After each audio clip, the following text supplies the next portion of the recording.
আসসালামু আলাইকুম, সবাই কেমন আছেন? আশা করি সবাই ভালো আছেন। আজকে আমার মনটা খুবই খারাপ, কারণ হচ্ছে একটার দিকে বাসা থেকে বের হয়েছি। বের হয়ে দেখলাম যে এমনি তো বাইরে প্রচণ্ড ঠান্ডা। এসে দেখি যে আমার গাড়ির দুইটা সাইড গ্লাস একদম ভাঙা, মানে গুঁড়া গুঁড়া করে রেখে দিছে। হ্যাঁ, তো গ্লাস টাস বের করে রেখে দিছে। এগুলো ঠিক করতে আমার অনেক সময় লাগলো। তো কোনো রকম একটু ঠিক করছি, করে আমাদের এখানকার যে ট্রাফিক পুলিশ, কোয়ার্ডিয়া সিভিল, তাদের কাছে গেলাম। আমি একটু বলে নেই, অনেকে হয়তো আমার নতুন ভিডিও দেখতেছেন, তাদেরকে বলি আমি ইউরোপে স্পেনে আছি, মাদ্রিদে একটা গ্রামে থাকি। তো আমি যখন গুয়ার্দিয়া সিভিল মানে এখানকার ট্রাফিক পুলিশের কাছে গেলাম, তারা আমাকে একটা অ্যাপয়েন্টমেন্ট দিছে। এখন তাদের কাছে সব ছবি টবি সব কিছু জমা দিতে হবে। কিন্তু কথা এটা না, এটা হলো যে এটা একবার দুইবার না, 6বার 7বার হয়েছে আমার সাথে। হ্যাঁ, টোটাল যদি হিসাব করি 6-7বার হয়েছে। প্রথম যখন 3বার হয়েছিল, এরপর আমি পুলিশের কাছে যাই এবং কাগজপত্র সব জমা দিই। ওই আমার যে ছবিগুলো আছে ওগুলো জমা দিই, ওদেরকে দেখাই, গাড়িটা দেখাই। কিন্তু এরপর এটা প্রায় 1 বছরের মতন হয়ে গেছে, কিন্তু কখনো আমাকে ফোন দেয় নাই বা কোনো কিছু জানায় নাই। এখন আবার এই যে এরকম হইলো, এতদিন হয়ে গেছে, তো এটার কোনো সলিউশন হয় নাই। ওদের কাছে জানতে চাইলাম যে এটার সলিউশনটা কি। বললো যে এটা কোর্টে উঠবে। তো আমি কোর্টে উঠবে, তো আমাকে তো জানাইলো না কখনো। তো বলতেছে না, কাউকে পাওয়া যায় না, এই জন্য জানাই নাই।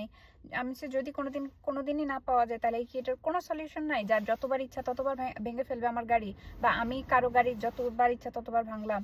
তো বলতেছে না, এটার কোনো সলিউশন নাই। তুমি এভাবে তুমি এভাবে আমাদেরকে ক্লেম করে রেখে যেতে পারো।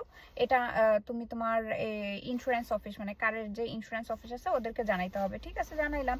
বাট আমার কথা হলো যে সব জায়গায় তো ক্যামেরা থাকার কথা, এখানে কোনো ক্যামেরা নাই, সো ওরা বলতেও পারে না।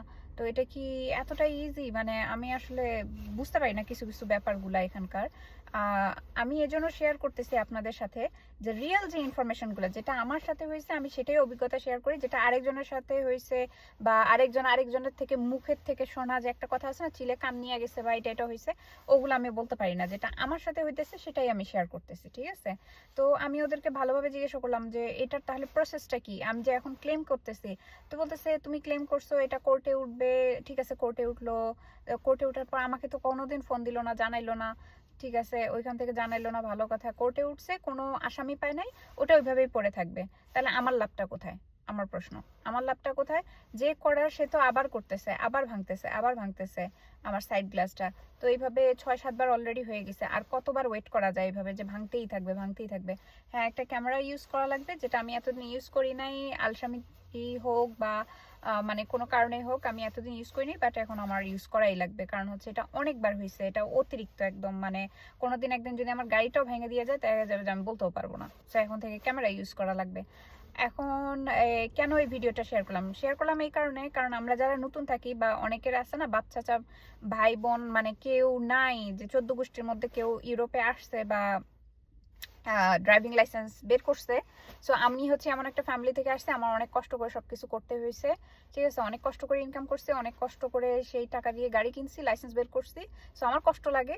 এবং আমি দেখে গেছি যে কোনো একটা ইনফরমেশন জানতে হলে কোনো কিছুই জানতে পারি না, কারণ আমার এরকম পরিচিত কেউ নাই বা ওই রকম কেউ নাই যে আমাকে বলবে, আমার কোনো বড় ভাই নাই বা যে আমাকে গাইড করবে যে হ্যাঁ এটা এইভাবে হয়েছে, এটা এটা করো। সো আমার নিজে যেহেতু কষ্ট করে বের করতে হয়েছে এই ইনফরমেশনগুলো, এই জন্য আমি চাই অন্য কেউ যদি আমার মতন থাকেন, তারা যাতে এই ইনফরমেশনগুলো জানতে পারেন। এবং কোনো বাঙালির যদি জানার দরকার হয়, যারা ফালতু বেয়াদব ফাজিল, তারা অবশ্যই নক করবেন না যে কি করেন, কি খাইছেন না না খাইছেন, এসব ফালতু কথাবার্তার জন্য কখনোই করবেন না। হ্যাঁ, বাঙালি হিসেবে যদি কোনো আমার বাঙালি ভাই, ব্রাদার, আঙ্কেল, আন্টি কারো যদি কোনো ইনফরমেশন দরকার হয়, অবশ্যই আমি হেল্প করব। যেহেতু আমি হেল্প পাই নাই, চেষ্টা করব অন্যজনদেরকে হেল্প করার। যেটুকু ইনফরমেশন, মানে সলিড 100% ইনফরমেশন আমি জানি, ওগুলো ইনফরমেশন দেওয়ার চেষ্টা করব এবং হেল্প করার চেষ্টা করব। কিন্তু যারা আছেন না আলতু ফালতু, যে খাইছেন কি খান নাই, ঘুমাইছেন, ঘুমান কটায়, এখন টেম্পারেচার কত, আলতু ফালতুর জন্য প্লিজ আমার কখনো নক দিবেন না। জাস্ট যদি আপনাদের কোনো হেল্প দরকার, যেটা আমার দরকার ছিল আমি পাই নাই, বাট অন্যজনকে যদি হেল্প করতে পারি, আমি অবশ্যই সেটা আল্লাহর কাছে হোক বা আপনাদের কাছে হোক, যে এটার প্রতিদান অবশ্যই আল্লাহ আমাকে দিবে। আর আপনারা আমার জন্য দোয়া করবেন, ঠিক আছে? আর দোয়া করবেন যাতে এইরকম ইনসিডেন্ট আর না হয়। সত্যি কথা বলতে আমার মনটা খুবই খারাপ।